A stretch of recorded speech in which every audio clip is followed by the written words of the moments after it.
कुंभकर्ण रावण संवाद, श्री राम द्वारा कुंभकर्ण का वध, कुंभकर्ण वध स्टोरी इन हिंदी। प्रथम दिन के युद्ध में श्री राम से युद्ध में परास्त होने के बाद रावण बहुत चिंता में पड़ जाता है। रावण अपने गुप्तचरों को चारों दिशाओं में भेजता है कि वह चारों दिशाओं से असुर शक्ति को संगठित करके लाए ताकि राम की वानर सेना को युद्ध में हराया जा सके। तभी रावण के नाना माल्यवान जी वहां पर आते हैं और रावण को चिंता में देखकर उसका कारण पूछते हैं। तब अपनी चिंता का कारण बताते हुए रावण कहता है कि नाना जी, मैंने राम को जितना साधारण सोचा था वह उतना साधारण शत्रु नहीं है। आज के युद्ध में उसने मुझे एक योद्धा की तरह नहीं बल्कि एक बालक की तरह परास्त करके भगा दिया है।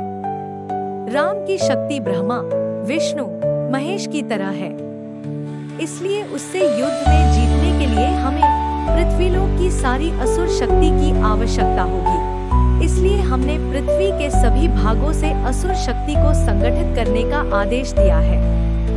रावण को माल्यवान का परामर्श। रावण की चिंता का कारण देखते हुए माल्यवान जी कहते हैं, हे लंकेश, तुम सर्वसम्मत हो, सर्वशक्तिमान हो।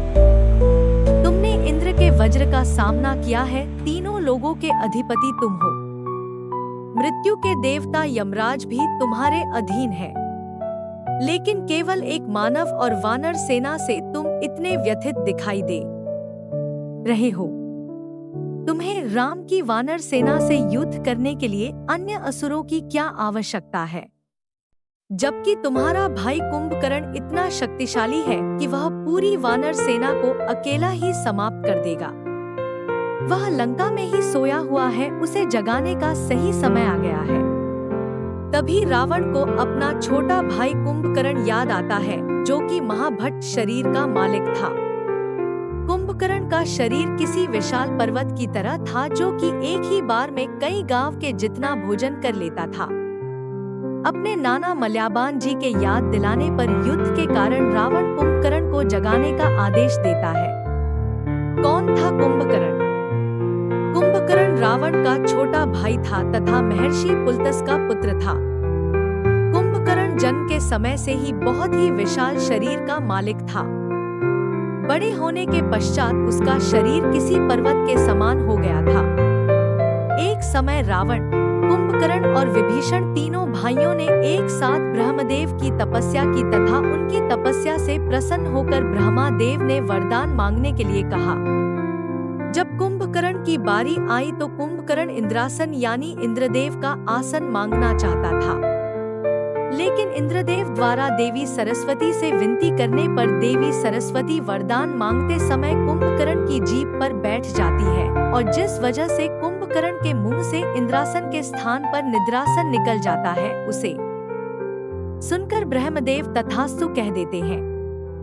ब्रह्मदेव कुंभकर्ण को वरदान देते हैं कि वह सदा सोता ही रहेगा। इस पर कुंभकर्ण ब्रह्मदेव से विनती करने लगता है कि उसे ऐसा वरदान ना दिया जाए, तो उस पर दया करके ब्रह्मदेव उसे यह वर देते हैं कि वह 6 महीने तक सोता रहेगा और केवल एक दिन जागेगा और फिर 6 महीने के लिए निद्रा में चला जाएगा।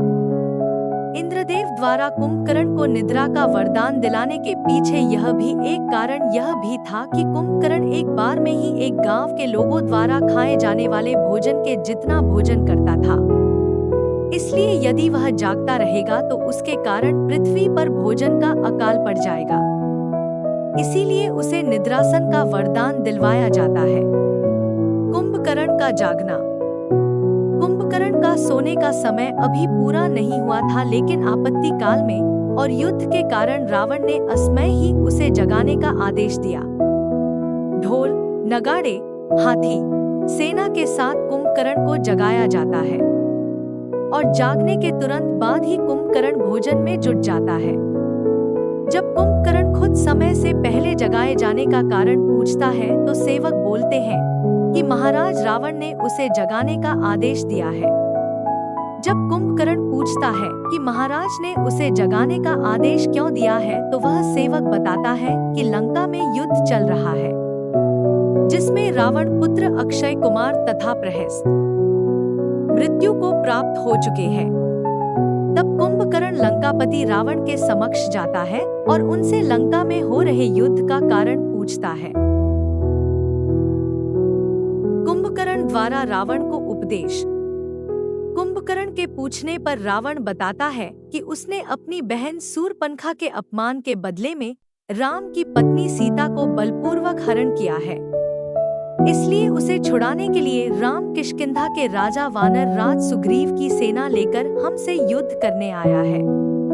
रावण के मुख से देवी सीता के हरण की बात सुनकर कुंभकर्ण को आश्चर्य होता है, क्योंकि कुंभकर्ण जानता था कि श्रीराम वास्तव में नारायण का अवतार है और देवी सीता साक्षात लक्ष्मी का अवतार है। उसके बावजूद भी महाराज रावण लक्ष्मी रूपी देवी सीता को हरण करके लाए हैं और स्वयं भगवान विष्णु से शत्रुता मोल ली है। कुंभकर्ण की यह बात सुनकर रावण आश्चर्यचकित होकर कुंभकर्ण से बोलता है कि तुमसे किसने कह दिया कि वह बनवासी राम विष्णु का अवतार है। तब रावण को समझाते हुए कुंभकर्ण कहता है कि भैया, हमारे पिताजी ब्रह्मदेव ने स्वयं कहा था कि त्रेता युग में जब भगवान विष्णु सूर्य वंश में मानव रूप में जन्म लेंगे तब वह उसी मानव रूप में आपका अंत करेंगे।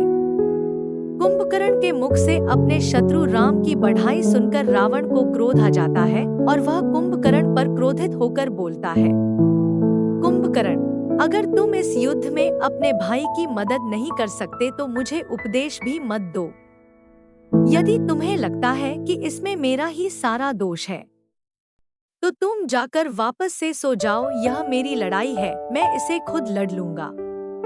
मुझे तुम्हारे परामर्श की आवश्यकता नहीं है।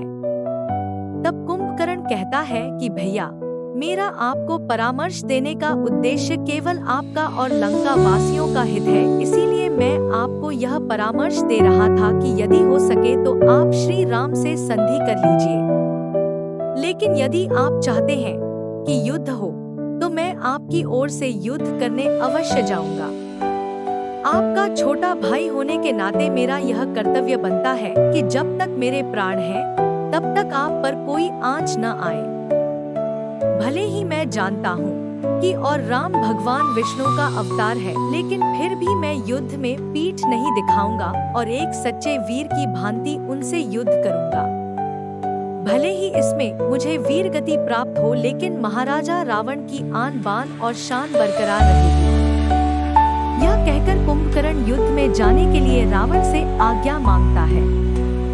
युद्ध के लिए जाते जाते कुंभकर्ण रावण से यहाँ कहता है कि भैया, यदि मैं इस युद्ध में मृत्यु को प्राप्त हो जाऊं, तो कृपया करके आप राम से संधि कर लेना, क्योंकि मेरी मृत्यु के पश्चात लंका में कोई भी राम का सामना नहीं कर पाएगा। इतना कहकर कुंभकर्ण युद्ध भूमि की तरफ चला जाता है। युद्ध भूमि में आते ही कुंभकर्ण अपने विशाल शरीर के कारण वानर सेना को कुचलने लगता है। कुंभकर्ण कीड़े मकोड़ों की तरह वानर सैनिकों को कुचल रहा था। कुछ को वह अपने पैरों नीचे दबा देता तो कुछ को अपने सांस से उड़ा दे रहा था। कुंभकर्ण के आने से वानर सेना में भगदड़ मच जाती है। कुंभकर्ण को देखकर विभीषण जी श्रीराम से कहते हैं कि हे प्रभु, ये रावण का छोटा और मेरा बड़ा भाई कुंभकर्ण है। बहुत ही शक्तिशाली और मायावी है। यदि इसे रोका न गया तो यह पूरी वानर सेना को खा जाएगा। फिर विभीषण श्रीराम से यह अनुरोध करते हैं कि मैं कुंभकर्ण से एक बार बातचीत करना चाहता हूँ। हो सकता है कि कुंभकर्ण मेरी बात मानकर है हमारी तरफ आ जाए, इससे यह युद्ध हुआ अपने आप ही समाप्त हो जाएगा। विभीषण और कुंभकर्ण का संवाद। श्रीराम से आज्ञा लेकर विभीषण कुंभकर्ण को मिलने तथा सलाह देने के लिए जाते हैं। अपने छोटे भाई विभीषण को देखकर कुंभकर्ण को उस पर मोह आ जाता है और वह उसे अपने हाथ पर उठा लेता है। तब अपने सामने लाकर कुंभकर्ण विभीषण से कुशल मंगल पूछता और यह भी कहता है कि तुमने शत्रु से मित्रता करके अच्छा नहीं किया। विभीषण जी कुंभकर्ण को बताते हैं कि उसने स्वयं अपनी इच्छा से लंका का त्याग नहीं किया, बल्कि भैया रावण ने मुझे अपमानित करके निकाल दिया था। और हमारी माता कैकसी के परामर्श से ही मैं श्री राम की शरण में आया था, ताकि लंका के निर्दोष प्रजा को रावण के कुकर्म के परिणाम से बचा सकूं। मैंने भैया रावण को बहुत समझाया था कि वह सीता को सम्मान के साथ श्री राम को लौटा दे, लेकिन उन्होंने मेरा परामर्श नहीं माना और भरी सभा में मुझे अपमानित करके लंका से निकाल दिया। विभीषण की बात सुनकर कुंभकर्ण कहता है कि तब भी तुम्हारा कर्तव्य था कि अपने भाई के साथ युद्ध में खड़े रहते, ना कि शत्रु के साथ जा मिलते। भाई वही है जो बुरे वक्त में भी अपने भाई के साथ खड़ा रहता है। इसलिए मैंने भैया रावण की तरफ से युद्ध करने का फैसला लिया है। आज हम दोनों भाई एक दूसरे के प्रतिद्वंद के रूप में खड़े हैं, इसलिए तू अपना कर्तव्य निभा और मैं अपना कर्तव्य निभाऊंगा। कुंभकर्ण फिर से वानर सेना में उत्पात मचाने लगता है। अपनी सेना को ऐसे भागते हुए देखकर सुग्रीव कुंभकर्ण से युद्ध करने के लिए आगे आता है, लेकिन कुंभकर्ण के विशालकाय शरीर के आगे सुग्रीव कुछ नहीं कर पाते और देखते ही देखते कुंभकर्ण सुग्रीव को अपने हाथ में पकड़कर उठा लेता है और लंका की तरफ वापस जाने लगता है। तब हनुमान और लक्ष्मण जी कुंभकर्ण से युद्ध करने लगते हैं, लेकिन लक्ष्मण और कुंभकर्ण का युद्ध काफी समय तक चलता रहा, लेकिन उसका कोई परिणाम नहीं निकल रहा था। तब कुंभकर्ण युद्ध में मध्य ही वापस जाने लगता है।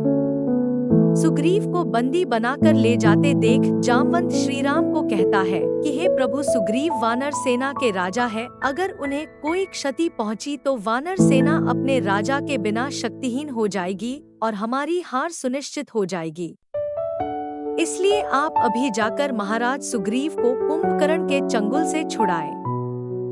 जामवंत की बात सुनकर श्री राम कुंभकर्ण सहयोग करने के लिए आते हैं और एक साधारण तीर द्वारा कुंभकर्ण का ध्यान अपनी तरफ लाते हैं।